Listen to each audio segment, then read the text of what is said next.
Hi guys! Hindi lingid sa ating kaalaman ang mga kontrobersiya patungkol kay VP or Vice President Sara Duterte at sa mga kinasasangkutan nitong mga kaso o problema na patuloy dinidinig ng mga mambabatas ng Pilipinas.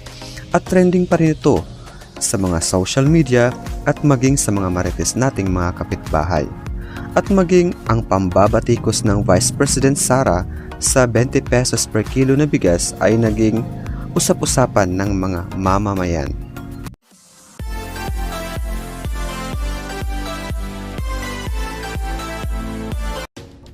Itinanggi ng mga leader ng Kamara ang alegasyon ni Vice President Sara Duterte ukol sa korupsyon.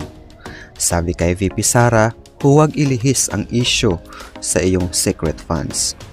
Itinanggi ng mga leader ng Kamara nitong Huwebes ang mga paratang ni Pangalawang Pangulo Sara Duterte ukol sa korupsyon at katiwalian laban sa pamunuan ng Kamara na tinatawag nilang isa na namang sinadyang pagtatangkang ilihis ang atensyon ng publiko mula sa isyu ng kanyang confidential funds.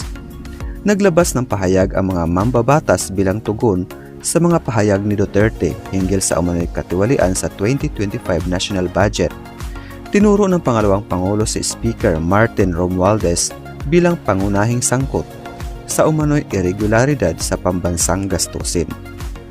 Ginawa niya ang pahayag bilang tugon sa tanong tungkol sa umano'y planong pagpapatalsik kay Romualdez.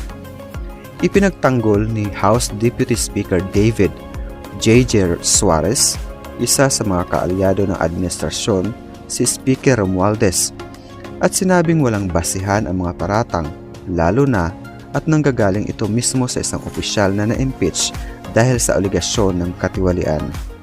Ang tunay na issue rito ay ang confidential funds na ginastos ni Vice President Sara Duterte sa loob lamang ng 11 days at kung bakit tila peke o katang-isip ang mga pangalan ng mga di umano'y nakatanggap nito, sabi ni Suarez.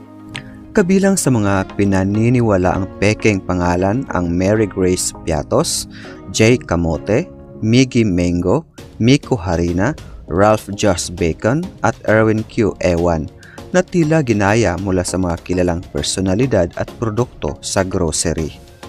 Parang gawa-gawang pangalan ang mga ito. Iyan ang dapat niyang ipaliwanag, hindi ang pagtuturo ng sisi sa iba, dagdag pa ni Suarez.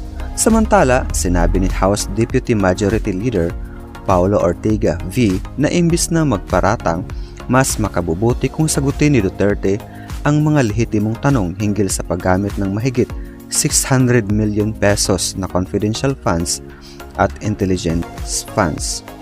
Dagdag pa ni Ortega, ang mga irregularidad sa paggamit ng pondo ay mismo ring itinuro ng Commission on Audit or COA. Kasalukuyang iniimbestigahan si Duterte dahil sa mga aligasyon ng pekeng recipients ng kanyang multimilyong pisong confidential funds. Ayon sa mga mambabatas, maaaring peke o minadali ang mga resebong isinumiti bilang patunay ng paggamit ng pondo. Inakusahan si Duterte ng maling paggamit ng 612.5 million pesos na confidential funds na inilaan sa kanyang tanggapan, ang 500 million at sa Department of Education na 112.5 million pesos kung saan siya rin ang kalihim sa loob ng halos 2 taon. Tinutukoy ng mga state auditors ang kakulangan sa mga dokumentong nagpapatunay sa tagumpay ng mga intelligence gathering o surveillance activities na siyang layunin ng mga pondo. Mariing itinanggi ni Vice President Duterte ang anumang maling paggamit ng confidential funds. Ipinagduda rin niya ang pagiging totoo ng mga pangalan ng di umano'y tumanggap ng pondo ayon sa Kamara. Kasama rin sa mga paratang laban kay Duterte ang umano'y planong pagpapatumba kina Pangulong Ferdinand Marcos Jr. at Speaker Romualdez na kabilang sa 7 grounds ng impeachment na pirmado ng 215 na mambabatas.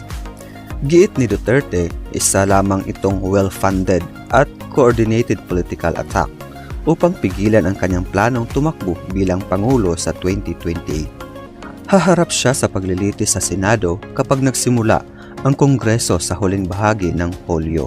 Kakailanganin ng 16 na boto sa Senado sa 24 na senador upang mapatalsik si Duterte. Kapag napatunayang nagkasala, hindi na siya maaaring humawak ng kahit anong posisyon sa pamahalaan sa hinaharap, kabilang na ang pagtakbo sa pagkapangulo. Samantala, sa kabila ng mga batikos ni VP Sara patungkol sa 20 pesos na bigas, tinatangkilik pa rin ito ng mga Pilipino. Kahit may mga negatibong komento si VP Sara tungkol sa 20 pesos kada kilong bigas, patok pa rin ito sa publiko. Kamakailan nagkaroon ng bentahan ng murang bigas sa Visayas at ngayon naman ay sa Quezon City. Ngayong Mayo 2, dinagsa ng tao ang programa ng National Irrigation Administration or NEA sa Quezon City, kung saan ibinenta ang bigas sa halagang 29 pesos kada kilo.